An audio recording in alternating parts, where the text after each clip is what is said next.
Guys, সন্ধ্যাবেলা এতগুলা ইফতার করে কি কেউ কিছু খেতে ইচ্ছে করে? রাফিয়ার এখন আবার নুডলস খেতে ইচ্ছা করে। তাই আমাকে পাগল বানিয়ে ফেলেছে যে নুডলস রান্না করে দিতে। তাই আমি চলে গেলাম রান্না করতে।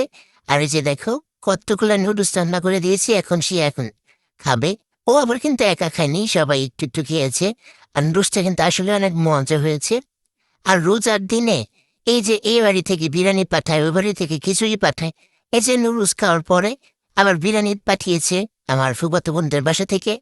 তারপর এখানে আমি আবার একটু বিরিয়ানি নিয়েছি। আর দেখো কত বড় একটা বুদ্দা মারা নল্লি, এটাও নিয়ে নিলাম। তারপরে এটা মরিচ ভর্তা ছিল, কাঁচা মরিচের ভর্তা। এইটা দিয়ে মাখিয়ে খেতে খুবই মজা লেগেছে। আমি আবার একটু মাখিয়ে তারপর রাফিয়াকে খাইয়ে দিলাম। দেখো নুডলস খেয়ে আবার কতগুলো বিরিয়ানিও খাইলো। তো তারপর আমি এই ভুট্টা মারা নন্দিটা ঝাঁকাইতেছিলাম যেটার মধ্যে কিছু আছে কিনা। প্রথমে ভাবছিলাম যে কিছু নাই। তারপর ও মা, দেখি এগুলো কি বাইর হয়েছে, এগুলা খাইতে যে কি মজা! আমার তো খুবই ভালো লাগে গাইস। আর আসলেই মজা ছিল।